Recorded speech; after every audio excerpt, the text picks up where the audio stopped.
팁은 앞서와는 조금 반대 성격의 그런 이야기인 것 같은데 누구나 아는 거는 효과가 없다. 하지만 약간 새롭거나 좀 새로운 어떤 그런 이슈라면 상당히 또 어떤 뭐 상당한 효과를 발휘하는 그런 재료가 될 수 있다고 보시는 거네요. 네, 뭐 네. 예상된 수준을 벗어났느냐의 여부가 역시 가장 중요하겠습니다. 네네. 네, SM과 정반대되는 경우일 건데요.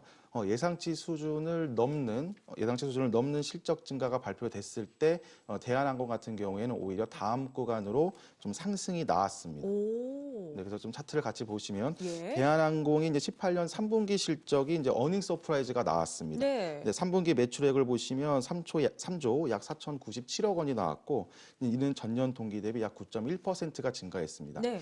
이 상황이 어떤 상황이었냐면 대부분 항공사가 그 일본 노선으로 영업 차질에 의해서 좀 실적이 안 좋게 나올 거라는 전망이 강했습니다. 아, 그래도 약간 증가세를 보였네요. 네, 그럼에도 불구하고 대한항공이 3분기 실적이 어닝 서프라이즈 수준으로 나왔기 때문에 시장 기대치를 상회했고 누구도 예상할 수 없었던 구간까지 상승이 나온 겁니다.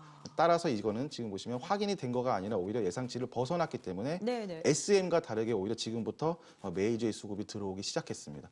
차트를 보시면 3분기 실적 발표 후에 메이저 수급이 쌍그리 매수 들어오면서 다음 구간으로 한 10에서 20% 상승하는 모습을 저희가 확인할 수가 있습니다. 그러니까 다시 말해 이미 기대가 높았던 경우는 기대치 충족하게 나와도 사실 그렇게 뭐 상승 동력으로 요인이 되지 못하는 경우가 많은데 이건 기대가 안 좋았다가 좋게 나오니까 폭발적으로 또 주가를 끌어올렸던 네. 그런 경우를 또 보여줬습니다. 네, 뭐 대한항공이 절대적인 또. 수치가 아니라 그렇죠. 네, 상대적으로 더 좋게 보고 있었는데 더 좋게 나오거나 반대로 말씀 주신 예. 안 좋게 보고 있었는데 좋았거나 네, 이런 식일 때는 항상 예상치 수준에서 벗어났을 때는 다르게 움직인다라고 접근하셔야 되겠습니다. 네, 정말 흐름, 어떤 맥락으로 말씀하시는지 다 이해가 되시죠. 지금 호재성 재료에 대해서 어떻게 대응을 해야 되나 이야기 나눠보고 있는데 지금 실적 어닝 서프라이즈 얘기를 하셨기 때문에 추가적으로 좀 여쭤보고 싶은 건 좋게 나왔어요. 예를 들어 지금 대한항공도 예를 드셨지만 예상보다 좋게 나왔고 그렇다면 난 이걸 지금 매도할 것인가 아니면 조금 더 홀딩을 했다가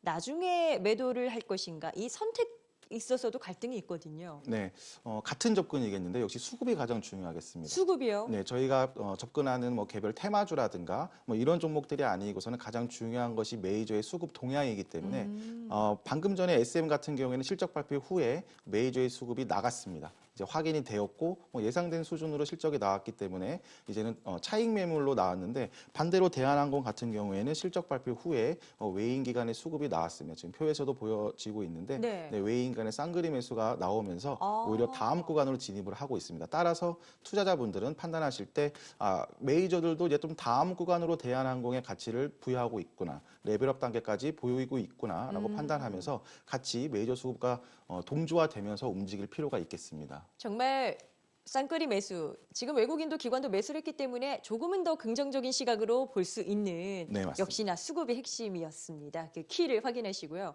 자, 호재성 재료. 저희가 지금 주로 실적에 관해서 말씀을 드리고 있어요. 기대치가 좋았냐 나빴느냐 어떻게 대응할까의 문제인데 또 다른 예로 뭐 저희가 좀 더 접할 수 있는 경우가 있을까요? 네, 뭐 호재 뉴스에서는 실적 말고 또 다른 호재 뉴스에 의해서 움직이는 그런 것을 저희가 확인할 수 있겠는데요. 네.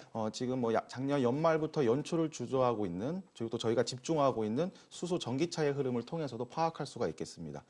수소 전기차가 작년 12월 11일 그 현대차 그룹에서 수소차 비전 2030을 발표를 했고, 네. 그다음에 또 바로 정부가 화답을 했습니다. 12월 18일에는 자동차 부품 산업 활력 제고 방안까지 발표를 하면서 수소 전기차 같은 경우에는 같은 친환경차 섹터임에도 불구하고 작년 5월 달에서 10월에 움직였던 전기차에 비해서 움직인 적이 없습니다. 네. 1년 내내 하락 추세를 갖고 그다음에 10월 말부터는 특히 글로벌 시장이 급락하는 바람에 오히려 추세가 더 한 번 꺾였는데 예상치 못한 호재 그리고 이슈가 나오면서 네. 급등을 했습니다. 거래량 같은 경우를 보더라도 작년 연초에 형성했던 거래량을 훨씬 뛰어넘는 거래량을 보이면서 상승이 나왔습니다. 수소 전기차에 기대하고 있는 수준으로의 범위에 이런 뉴스가 나왔다면 움직이지 않았을 겁니다. 네.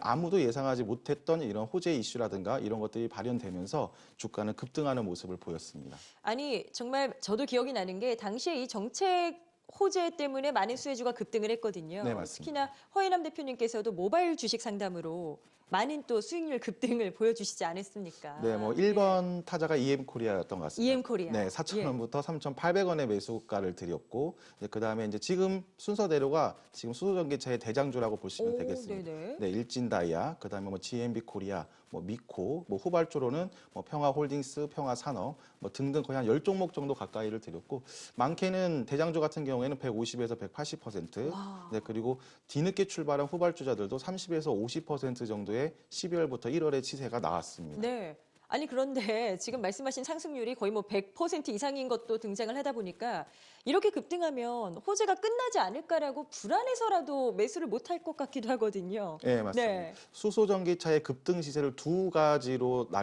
구간으로 나눌 수가 있겠는데요. 두 가지 구간이요. 네, 아까 방금 말씀드린 12월 11일과 12월 18일에 형성된 재료, 그리고 12월부터 1월 초까지 한번 1차 급등 시세가 나오고 1월 초부터 1월 17일 전까지는 약간 쉬어가는 단계였습니다. 네. 한 30에서 50%는 기본적으로 상승이 나왔기 때문에 단기 조정 국면이었는데 1월 17일 날 정부가 수소경제 활성화 로드맵을 발표하게 됩니다. 오. 만약에 이 17일 날 발표한 수소경제 활성화 로드맵이 12월 11일이라든가 12월 18일에 발표된 이런 정책에 떨어지거나 또 더 예상치 된 범위를 더 극대화되지 못하고 오히려 수준에 준하는 발표가 나왔으면 네. 오히려 조정이 나왔을 겁니다. 아, 기대치를 뛰어넘어야 되는데. 네, 지금까지 예. 저희가 쭉 설명하고 있는데 이제 확인이 되었기 때문에 조정이 돼야 되는데 1월 17일 로드맵 발표는 오히려 앞선 모멘텀을 더 극대화시키는 예상된 범위를 더 넘어서는 내용을 담았기 때문에 네. 또 담론을 형성했기 때문에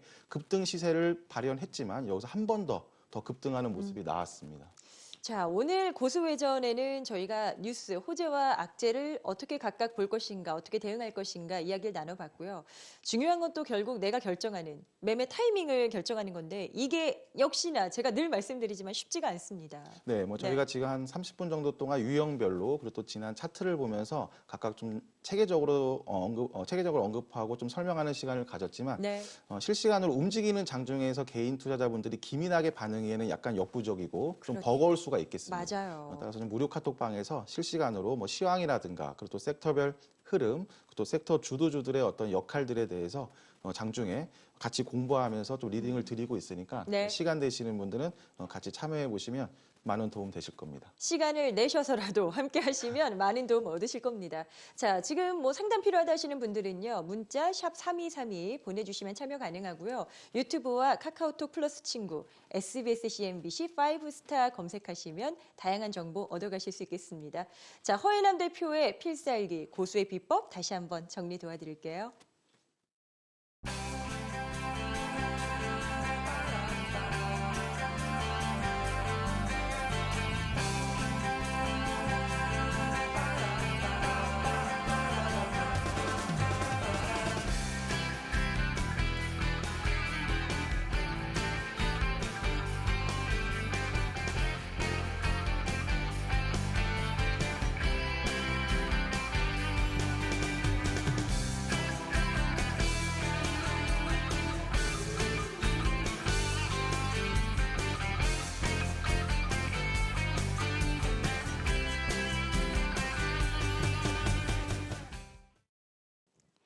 네, 오늘은 뉴스에 대응하는 방법에 대해서 알아봤습니다. 우리 시청자님들 투자에 있어서도 많은 활용이 됐으면 하는 바람이고요. 저희 고수회전 다음 시간에도 투자의 기본기 확실하게 다지실 수 있도록 함께하겠습니다. 시청해주셔서 고맙습니다.